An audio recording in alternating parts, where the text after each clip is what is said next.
Welcome. റഹ്മാനാണ്. ഇമ്മ്യൂണിറ്റിയിൽ ഇമ്മ്യൂണോഗ്ലോബുലിൻസിനെ പറ്റിയുള്ള അല്ലെങ്കിൽ ആന്റിബോഡീസിനെ പറ്റിയുള്ള സെക്കൻഡ് വീഡിയോ ആണ്, രണ്ടാമത്തെ വീഡിയോ. ആദ്യത്തെ വീഡിയോയിൽ നമ്മൾ എന്താണ് ആന്റിബോഡീസ് ഓർ ഇമ്മ്യൂണോഗ്ലോബുലിൻസ് എന്ന് നമ്മൾ പറഞ്ഞു. ദെൻ അവയുടെ സ്ട്രക്ചർ നമ്മൾ ഡീറ്റെയിൽ ആയിട്ട് പറഞ്ഞു. മോണോമറിക് ഫോമിന്റെ സ്ട്രക്ചർ നമ്മൾ വിശദമായിട്ട് പറഞ്ഞു. ആൻഡ് എന്ത് സ്ട്രക്ചറിന്റെ അടിസ്ഥാനത്തിലാണ് നമ്മൾ ഈ ഇമ്മ്യൂണോഗ്ലോബുലിനെ തരംതിരിക്കുക, ക്ലാസിഫൈ ചെയ്യുക എന്നുള്ളത് നമ്മൾ പറഞ്ഞു. പിന്നെ നമ്മൾ പറഞ്ഞത് പെപ്പൈൻ, പെപ്സൈൻ തുടങ്ങിയ പ്രോട്ടിയോലിറ്റിക് എൻസൈംസ് ഉപയോഗിച്ചിട്ട് ഇമ്മ്യൂണോഗ്ലോബുലിൻസിനെ ലൈസ് ചെയ്ത് കഴിഞ്ഞാൽ നമുക്ക് കിട്ടുന്ന ഫ്രാഗ്മെന്റ്സ് എന്തൊക്കെയാണ്, അപ്പോൾ ഫാബ് എന്താണ്, FC റീജിയൻ എന്താണ്, എപ്പിറ്റോപ്പ് എന്താണ്, പാരറ്റോപ്പ് എന്താണ്, antibody binding site, then disulphide linkages. So ഇവയെ പറ്റിയൊക്കെയാണ് നമ്മൾ വിശദമായിട്ട് പറഞ്ഞു. സോ ഈ വീഡിയോയിൽ നമ്മൾ പറയാ വിവിധ തരം 5 തരം ഇമ്മ്യൂണോഗ്ലോബുലിൻസ് ഉണ്ട് നമ്മൾ പറഞ്ഞു. അപ്പോൾ ഓരോന്നിനെയും പറ്റി നമുക്ക് ഇവിടെ പറയാം. ഒരു ഇമ്മ്യൂണോഗ്ലോബുലിൻ മോണോമറിന് 2 ഹെവി ചെയിൻ ഉണ്ട്, ഐഡന്റിക്കലാണ്. സോ ഇതാണ് ഒരു ഹെവി ചെയിൻ, ഇതാണ് രണ്ടാമത്തെ ഹെവി ചെയിൻ, ഇത് രണ്ടും ഐഡന്റിക്കലാണ്. ആൻഡ് അതേപോലെ തന്നെ 2 ലൈറ്റ് ചെയിൻ ഉണ്ട്, ഇത് ലൈറ്റ് ചെയിൻ ആണ്, രണ്ടും ഐഡന്റിക്കൽ. ആൻഡ് ഇതിൽ ഹെവി ചെയിന്റെ വേരിയബിൾ റീജിയൻ ഒഴിച്ചത് എത്രയാണ്? വേരിയബിൾ റീജിയൻ ആദ്യത്തെ 100-110 അമിനോ ആസിഡ് ആണ് ഇതിന്റെ വേരിയബിൾ റീജിയൻ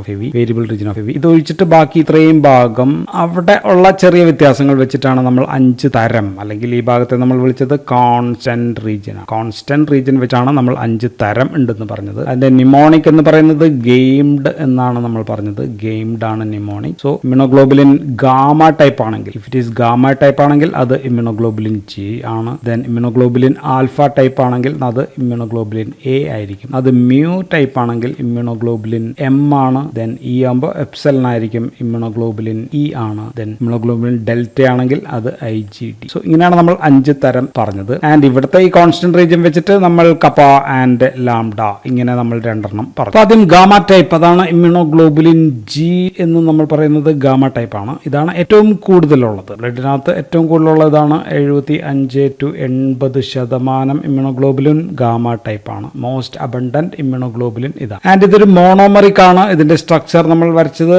നേരത്തെ വരച്ച സെയിം തന്നെയാണ്. ഇങ്ങനെ വരച്ചു കഴിഞ്ഞാൽ ഇത് മോണോമറിക് ആണ്. അപ്പൊ മോണോമറിക്കിന് എത്ര മോളിക്കുലാർ വെയിറ്റ് വരുന്ന വെച്ചാൽ ഇതിന് 25,000 ആണെങ്കിൽ ഇതിനും 25,000 ആണെങ്കിൽ അപ്പോൾ ഇതൊരു 50,000 വരും, 50K വരും. അങ്ങനെയാണെങ്കിൽ ഇതും 50K വരും, ഇത് 50K ആണ്. അപ്പോൾ 1,50,000 K ആണ്, ഡാൽട്ടൺ ആണ് ഇതിന്റെ മോളിക്കുലാർ വെയിറ്റ് എന്ന് പറയും. അപ്പോൾ ബ്ലഡിൽ ഏറ്റവും കൂടുതൽ ഇത് ആണ് എന്ന് പറഞ്ഞു. അപ്പോൾ എത്ര ഉണ്ടാകും എന്ന് വെച്ചാൽ നമ്മുടെ സാധാരണ റേഞ്ച് ആണ് നമ്മൾ പറയാം 600-1700 മില്ലിഗ്രാം പെർ ഡെസിലിറ്റർ. നമുക്ക് വേണമെങ്കിൽ 1000 മില്ലിഗ്രാം പെർ ഡെസിലിറ്റർ എന്ന് നമുക്കൊരു ആവറേജ് പറയാം. സോ മാക്സിമം സിറം കോൺസെൻട്രേഷൻ ഇതിനാണ് ഉള്ളത്. ആൻഡ് ഇതിന്റെ സെഡിമെന്റേഷൻ കോഎഫിഷ്യന്റ് എന്ന് പറയുന്നത് 7s ആണ്. ആൻഡ് ഏറ്റവും ലോങ്ങസ്റ്റ് ഹാഫ് ലൈഫ് ഏതിനാന്ന് ചോദിച്ചു കഴിഞ്ഞാൽ longest half life is also for this. ഇതിനാണ് 23 ദിവസമാണ് ഇതിന്റെ ഹാഫ് ലൈഫ് എന്ന് പറയുന്നത്. സോ ഇതാണ് ഇത്രയും ഉള്ളത്. അതുകൊണ്ട് തന്നെ മാക്സിമം ഡെയിലി പ്രൊഡക്ഷനും ഇതാണ് ഏറ്റവും കൂടുതലുള്ളത്. ഇപ്പോൾ മോണോമർ എന്ന് പറയുമ്പോൾ എത്ര ആന്റിജൻ ബൈൻഡിങ് സൈറ്റ് ഉണ്ടാകും? ഇവിടെ ഒരു ആന്റിജൻ ബൈൻഡിങ് സൈറ്റ് ഉണ്ടാകും, ഇവിടെ ഒരു ആന്റിജൻ ബൈൻഡിങ് സൈറ്റ് ഉണ്ട്, അല്ലെ? വേരിയബിൾ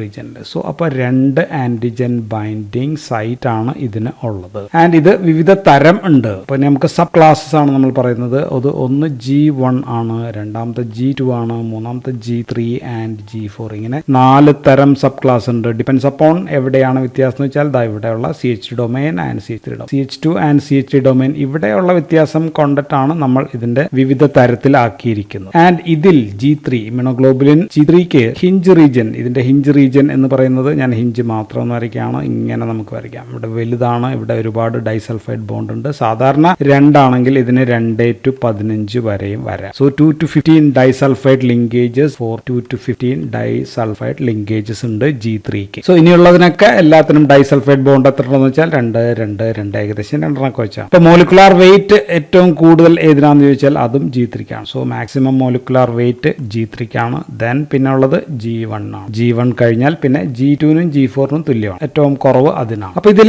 ആരാണ് ഏറ്റവും കൂടുതൽ ഉള്ളതെന്ന് ചോദിച്ചാൽ G1 ആണ്. G1 ഈസ് ഏകദേശം 59-60% ഉണ്ട്. ആൻഡ് G2 എന്ന് പറയുന്നത് ഒരു 30% ഉണ്ട്. G3 ഒരു 8% ഉള്ളൂ. And this is only 3%. ഏറ്റവും കൂടുതലുള്ളത് G1 ടൈപ്പ് ആണ്. ആൻഡ് IgG നമ്മൾ വിളിക്കുക സാധാരണ എപ്പോഴും the only immunoglobulin can cross placenta കടക്കാൻ പറ്റുന്ന ഏക ഇമ്മ്യൂണോഗ്ലോബുലിൻ ഏതാണെന്ന് ചോദിച്ചാൽ അത് IgG ആണ് എന്ന് നമ്മൾ പറയും. അമ്മയിൽ നിന്ന് കുഞ്ഞിലേക്ക് പ്ലാസെന്റൽ ബാരിയർ കടക്കാൻ പറ്റുന്ന ഏക ഇമ്മ്യൂണോഗ്ലോബുലിൻ IgG ആണ്. സോ അപ്പോൾ കുട്ടിക്ക് ഇമ്മ്യൂണിറ്റി ടു ഫീറ്റസ് കിട്ടും. പക്ഷെ അതിലൊരു ടെസ്റ്റ് ഉള്ളത് IgG2ന്, അതിൽ തന്നെ G2ന് പ്ലാസെന്റൽ ബാരിയർ കടക്കാൻ പറ്റില്ല എന്നുള്ളതാണ്. അപ്പോൾ except IgG2 all IgG can cross placenta, മറ്റ് ഒരു ഇമ്മ്യൂണോഗ്ലോബുലിനും പ്ലാസെന്റ കടക്കാൻ പറ്റില്ല. ചെയിനിലാണ്. ആൻഡ് ഇനി IgG വർദ്ധിക്കുന്നത് എപ്പോഴാണ് ഇൻക്രീസ് ഉണ്ടാവുന്നത് ചോദിച്ചാൽ ദാറ്റ് ഈസ് ഇൻ ക്രോണിക് ഇൻഫെക്ഷനിലാണ്. ക്രോണിക് ഇൻഫെക്ഷനിലാണ് IgG വർദ്ധിക്കുക, അക്യൂട്ടിൽ അല്ല, നോട്ട് ഇൻ അക്യൂട്ട് ഇൻഫെക്ഷനിൽ അല്ല എന്ന് ഓർക്കുക. സോ ഒരു ഇൻഫെക്ഷൻ വന്ന് നീണ്ടു നിന്നാലാണ് IgGs വരിക. So IgGs are predominant in chronic infection, പ്രധാനപ്പെട്ട പോയിന്റ് ആണ്. ദെൻ IgGയുടെ ഫംഗ്ഷൻ, ഇമ്യൂണോഗ്ലോബുലിന്റെ ഫംഗ്ഷൻ എല്ലാം നമ്മൾ പറഞ്ഞു, 3 ഫംഗ്ഷൻ ആണ് പറഞ്ഞത്, അതെല്ലാം ഇതിനുണ്ട് എന്നുള്ളതാണ്. ഏതൊക്കെയാണ്? ഫാഗോസൈറ്റോസിസ് ചെയ്യും, ന്യൂട്രോഫിൽസിനൊക്കെ ആക്ടിവേറ്റ് ചെയ്തിട്ട് ഫാഗോസൈറ്റോസിസ് ചെയ്യാം, ദെൻ ന്യൂട്രലൈസേഷൻ ചെയ്യാം, then antibody dependent cell mediated cytotoxicity, so അത് നമ്മൾ ADCC എന്നാണ് എഴുതുക. സോ അത് ചെയ്യാം. Then also complement fixation and also act as opsonin. So ഇതാണ് നമ്മൾ ഇതിന്റെ ഫംഗ്ഷൻ പറഞ്ഞത്, ഇമ്യൂണോഗ്ലോബുലിന്റെ ഫംഗ്ഷൻ, 3 ഫംഗ്ഷൻ. ഇത് 3ഉം ചെയ്യാൻ കഴിവുള്ളത് ഇതിനാണ്, ഇമ്യൂണോഗ്ലോബുലിൻ G. ആൻഡ് ഇതിൽ തന്നെ ഓപ്സോണിനായിട്ട് ആക്ട് ചെയ്യുന്ന കേമൻ ആരാണ്? ഡിഫറെന്റ് ടൈപ്സ് വെച്ച് നമ്മളൊന്ന് കമ്പയർ ചെയ്യുകയാണെങ്കിൽ ഓപ്സോണിനായിട്ട് ആക്ട് ചെയ്യുന്നത് ഏറ്റവും കൂടുതൽ G1 ആൻഡ് G3 ആണ് ഓപ്സോണിൻ ആയിട്ട് ആക്ട് ചെയ്യുക. പിന്നെ G4 ഉണ്ട്. ദെൻ ലീസ്റ്റ് ഈസ് G2നാണ് ഏറ്റവും കുറവ്. കോംപ്ലിമെന്റ് ആക്ടിവേഷൻ ഏറ്റവും കൂടുതലുള്ളത് G3ക്കാണ് ഏറ്റവും ടോപ്പ്. ദെൻ G1 ഉണ്ട്, ദെൻ G2, G4. ഇതാണ് ആ ഒരു ഹൈറാർക്കി. അപ്പൊ ഇത് ആക്ടിവേറ്റ് ചെയ്യുന്ന ഏത് കോംപ്ലിമെന്റ് പാത്വേ ആണെന്ന് ചോദിച്ചാൽ ഇമ്യൂണോഗ്ലോബുലിൻ G ആക്ടിവേറ്റ് ദ ഏത് പാത്വേ ആണ്? ക്ലാസിക്കൽ കോംപ്ലിമെന്റ് പാത്വേ ആണ് ഇത് ആക്ടിവേറ്റ് ചെയ്യുന്ന ഓർക്കുക. ദെൻ IgG2ന് എൻകാപ്സുലേറ്റഡ് ബാക്ടീരിയക്കെതിരെയും ചെയ്യാൻ പറ്റുന്നുണ്ട്. And also it is important in type 2 hyper സെൻസിറ്റിവിറ്റിയിലും ആക്ഷൻ ഉണ്ട്. സോ ഇതാണ് IgGയെ പറ്റി നമുക്ക് പറയാനുള്ളത്. രണ്ടാമത്തത് alpha type, constant region alpha type ഉള്ളതാണ് IgA ഇമ്യൂണോഗ്ലോബുലിൻസ് ആണ്. ആൻഡ് ഇതിന് സെക്കൻഡ് പൊസിഷൻ ആണ്. സിറത്തിൽ 10 to 15% സിറത്തിനകത്ത് കാണാം, അല്ലെങ്കിൽ സാധാരണ നമ്മൾ 13% ആയിരിക്കും മിക്കവാറും ബുക്കിലൊക്കെ എഴുതുക. ആൻഡ് ഇത് മോണോമർ ആയിട്ടും കാണാം, അല്ലെങ്കിൽ ചിലപ്പോൾ ഡൈമർ ആയിട്ട് കാണാം. സിറത്തിനകത്ത്, ബ്ലഡ് സിറത്തിനകത്ത് നമുക്കിത് മോണോമർ ആയിട്ടാണ് നമ്മൾ ഇതിനെ കാണുക.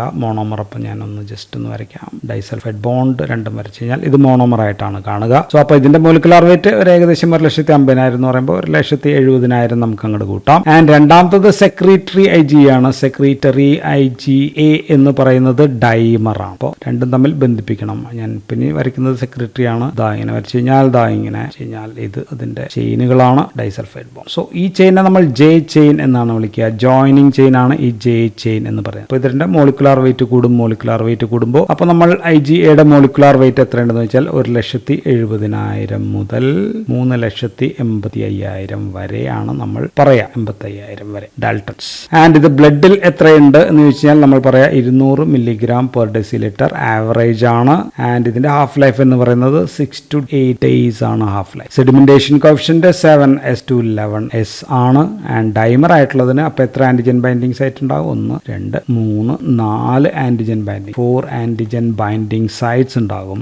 ആൻഡ് ഇത് ആക്ടിവേറ്റ് ചെയ്യുന്നത് ഏത് പാത്വേ ആണെന്ന് ചോദിച്ചാൽ complement pathway is alternate complement pathway ആണ്. ഓൾട്ടർനേറ്റ് കോംപ്ലിമെന്റ് പാത്വേ ആണ് ഇത് ആക്ടിവേറ്റ് ചെയ്യുക. സോ കോംപ്ലിമെന്റ് ഫംഗ്ഷൻ അല്ല. സോ പ്ലാസെന്റ ക്രോസ് ക്രോസ് ചെയ്യില്ല. ഒരു ഓൺലി IgG ആണ്, അതിൽ തന്നെ G2 ക്രോസ് ചെയ്യില്ല നമ്മൾ. അപ്പോൾ ADCC ഉണ്ടോ? ADCC ആൻഡ് ഫാഗോസൈറ്റോസിസ് ഇത് രണ്ടും ചെയ്യുന്നുണ്ട്. ആൻഡ് ഇതിൽ ഈ സെക്രീറ്ററി IgA എവിടെയെല്ലാം കാണാം എന്ന് ചോദിച്ചാൽ ഏറ്റവും കൂടുതലുള്ള ഒരു സ്ഥലം കൊളസ്ട്രം ആണ്. കൊളസ്ട്രം എന്താണ്? അമ്മയുടെ മുലപ്പാൽ, അല്ലെ ആദ്യ കാലത്തെ മുലപ്പാലിൽ ഉള്ള സംഭവമാണ് കൊളസ്ട്രം എന്ന് പറയുന്നത്. ദെൻ സലൈവയിലുണ്ട്, ടീയേഴ്സ് കണ്ണുനീരിനകത്തുണ്ട്, റെസ്പിറേറ്ററി ട്രാക്ട് സെക്രീഷനിലുണ്ട്, GI സെക്രീഷനിലുണ്ട്, genito urinary tract secretion. So ഇവിടെയൊക്കെ ഇത് ധാരാളമായിട്ടുണ്ട്. സോ അപ്പോൾ ഇതിന്റെ ഫംഗ്ഷൻ ഇതായിരിക്കും. So this the function local mucosal immunity ആണ്. ലോക്കൽ മ്യൂക്കോസൽ ഇമ്മ്യൂണിറ്റിയിൽ പ്രധാനപ്പെട്ട റോൾ ഉണ്ട് എന്നുള്ളതാണ്. അവിടെ pathogen trapping on the mucosal surface, അതിനാണ് IgA സെക്രീറ്ററി IgA ഉപയോഗപ്പെടുത്തുക. ബ്രസ്റ്റ് മിൽക്കിലുള്ളതുകൊണ്ട് കൊച്ചിന്റെ വയറ്റിലേക്ക് പോയി കഴിഞ്ഞാൽ പ്രൊട്ടക്ട്സ് ഇൻഫന്റ് GITക്ക് പ്രൊട്ടക്ഷൻ കൊടുക്കൽ കൂടി കൊളസ്ട്രത്തിൽ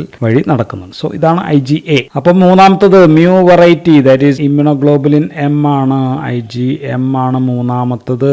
ആൻഡ് അതിന്റെ ഹെവി ചെയിൻ മൂലമാണ് ഇത് നമ്മൾ പറഞ്ഞു. ആൻഡ് ഇത് ബ്ലഡിൽ ഇതൊരു പെൻഡാമർ ആണ്. പെൻഡാമർ എന്ന് പറയുമ്പോൾ ഞാൻ ഒന്ന് വരയ്ക്കാൻ ഇച്ചിരി സമയം പിടിക്കും. ഇത് 1, ആൻഡ് ഇത് അതിന്റെ രണ്ടാമത്തെ ആണ്. ഒന്ന് കൂട്ടാം. ഇവിടെയൊക്കെ സംഭവങ്ങളുണ്ട് ഇതെല്ലാം വരയ്ക്കുമ്പോൾ. സോ ഇങ്ങനെ ഇരിക്കും. ആൻഡ് ഇവ തമ്മിൽ ദ കാർബോക്സി എൻഡിൽ ഒരു J ചെയിൻ ഇവിടെയുണ്ട്. J ചെയിൻ ബാക്കിയെല്ലാം തമ്മിൽ ഇങ്ങനെ ഡൈസൾഫൈഡ് ലിങ്കേജസ് ആണ് ഉള്ളത്. സോ ഇതാണ് അപ്പോൾ പെൻറ്റാമർ എന്ന് പറയുന്നത്. സോ ഹെവി ചെയിൻ ചുറ്റുമാണ് ഈ ഡൈസൾഫൈഡ് ലിങ്കേജസ് കാണുക. സോ പെൻറ്റാമർ മീൻസ് ബിഗ് ആണ്. അപ്പോൾ ഇതൊരു മാക്രോ ഗ്ലോബിലാണ്. ബ്ലഡിൽ ഏകദേശം നമ്മൾ 5-10% എന്ന് പറയുന്നത് സാധാരണ 6% അല്ലെങ്കിൽ ചിലപ്പോൾ ബുക്കിൽ 9% എഴുതുന്നുണ്ട്. 120 മില്ലിഗ്രാം പെർ ഡെസിലിറ്റർ ആണ് അളവിലുണ്ടാവുക. പെൻറ്റാമറിനൊപ്പം മോളിക്കുലാർ വെയിറ്റ് കൂടുതലായിരിക്കും. ഏകദേശം 9 lakhs ഒക്കെയാണ് മോളിക്കുലാർ വെയിറ്റ് ഇതിന് പറയാം. അപ്പോൾ ഇതിന് പ്ലാസെന്റ ക്രോസ് ചെയ്യാൻ പറ്റുമോ? Cannot cross placenta. Placental barrier cross ചെയ്യില്ല.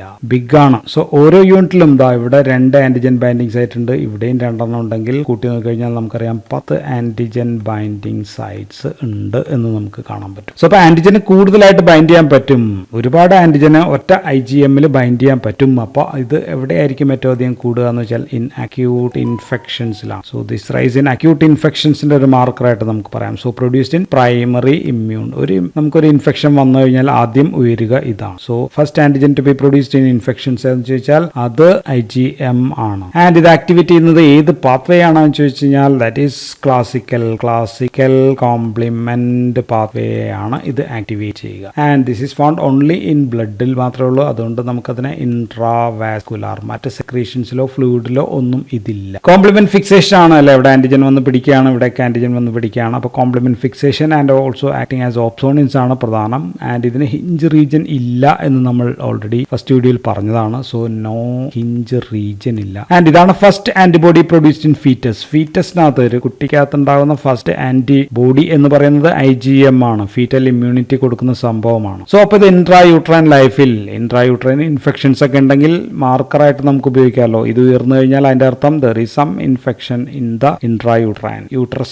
അതിനകത്ത് കൊച്ചു കിടക്കുമ്പോൾ എന്തെങ്കിലും ഇൻഫെക്ഷൻ ഉണ്ടെന്നുള്ളതിന്റെ മാർക്കറാണത്. ആൻഡ് ഇതിന്റെ വേറെ ഫോം ഉണ്ട്. ഇത് പെൻറ്റാമർ ആണ് നമ്മൾ പറഞ്ഞു. പെൻറ്റാമർ അല്ലാതെ മോണോമർ കൂടിയുണ്ട്. മോണോമർ ഉള്ളത് ഇപ്പോൾ B സെൽസ് ആണെങ്കിൽ, ഇത് B ലിംഫോസൈറ്റ് ആണെങ്കിൽ അതിന്റെ മുകളിൽ ഇത് മോണോമറായിട്ട് ഇത് ഇവിടെ നിന്ന് ആക്ട് ചെയ്യുന്നു. ഇത് റിസപ്റ്റർ പോലെ ആക്ട് ചെയ്യുന്നുണ്ട്. So this acts as A receptor in the B cell. And sedimentation coefficient ഒരു 19S ആണ്. ഇനി എപ്സിലോൺ ടൈപ്പ് ആണ് IgE എന്ന് പറയുന്നത്. ഇതാണ് ബോഡിയിൽ ഏറ്റവും കുറവുള്ളത് ഇതാണ്. ലെസ് ദാൻ 1% ആണ് എന്ന് വെച്ചാൽ 0.004% മാത്രമേ ഉള്ളൂ. 0.05 മില്ലിഗ്രാം പെർ ഡെസിലിറ്റർ ഒക്കെ ഉള്ളൂ. വളരെ കുറവാണ്. ആൻഡ് ഇതിന്റെ മോളിക്കുലാർ വെയിറ്റ് എന്ന് പറയുന്നത് 1,90,000 ഡാൽട്ടൺ ആണ്. മോളിക്കുലാർ വെയിറ്റ് എന്ന് പറയുന്നത് ഏകദേശം 2 ലക്ഷത്തിനടുത്ത് വരും.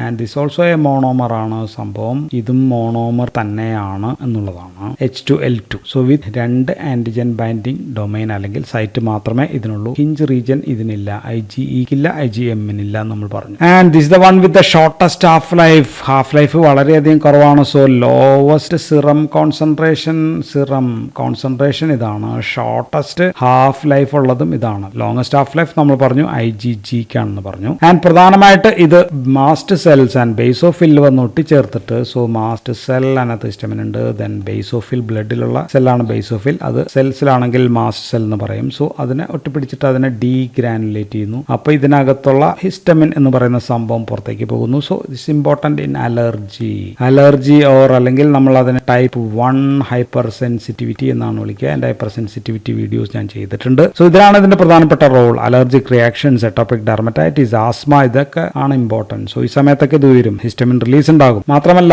ഇത് അലർജിയാണ് 1. 2 ഇൻ പാരസൈറ്റിക് ഇൻഫെക്ഷൻസിലും ഇത് വരാം. ഏതൊക്കെയാണ്? ഹെൽമിന്തിയാസിസ് ഇൻഫെക്ഷൻസ്. ഇപ്പോൾ നമ്മുടെ കൊക്കോപ്പുഴു അങ്ങനെയൊക്കെ ഉള്ളത്, അല്ലെങ്കിൽ ഫൈലേറിയാസിസ് അങ്ങനെയൊക്കെയുള്ള സംഭവങ്ങളാണ് നമ്മൾ ഹെൽമിന്തിയാസിസ് എന്ന് പറയുന്നത്. സോ അതിനകത്ത് വരാം. സോ അലർജി ആൻഡ് പാരസൈറ്റിക് ഇൻഫെക്ഷൻസിലെ ഒരു മാർക്കറായിട്ട് നമുക്കിതിന് അളക്കാനായിട്ട് പറ്റും. So increase in such infections and condition. ഇതിന്റെ സെഡിമെന്റേഷൻ കോഫിഷ്യന്റ് ഈസ് 8S ആണ്. ഇനി ലാസ്റ്റ് ഇമ്മ്യൂണോഗ്ലോബിൻ നമുക്ക് പറയാനുള്ളത് ഡെൽറ്റ വെറൈറ്റി. അപ്പോൾ ഇമ്മ്യൂണോഗ്ലോബിൻ D ആണ്. ആൻഡ് ഇതിന്റെ ഹെവി ചെയിൻ ഡെൽറ്റ ആണ്. And this also monomer H2L2 ആണ്. H2L2 എന്ന് പറയുമ്പോൾ സിമ്പിൾ ആയിട്ട് നമ്മൾ വരയ്ക്കുകയാണെങ്കിൽ 2 H2I then L2I. അപ്പോൾ 2 ആന്റിജൻ ബൈൻഡിങ് സൈറ്റ് തന്നെയാണ് ഇതിനുള്ളത്. 2 ആന്റിജൻ ബൈൻഡിങ് സൈറ്റ്. ഇതിന്റെ മോളിക്കുലാർ വെയിറ്റ് ഏകദേശം 1,50,000 മുകളിൽ 1,80,000 ആണ് മോളിക്കുലാർ വെയിറ്റ്. ഇതുള്ളത് 0.2% ആണ്. ലെസ് ദാൻ 1% തന്നെയാണ്. ആൻഡ് ഇത് 3 മില്ലിഗ്രാം പെർ ഡെസിലിറ്റർ ആണ് സിറത്തിനകത്തുള്ളത്. ആൻഡ് ഇതിന്റെ ആക്ഷൻ പ്രത്യേകിച്ചൊന്നുമില്ല. നമ്മൾ നേരത്തെ പറഞ്ഞ മാതിരി B സെല്ലാണെങ്കിൽ, B ലിംഫോസൈറ്റ് ആണെങ്കിൽ അതിന്റെ മുകളിൽ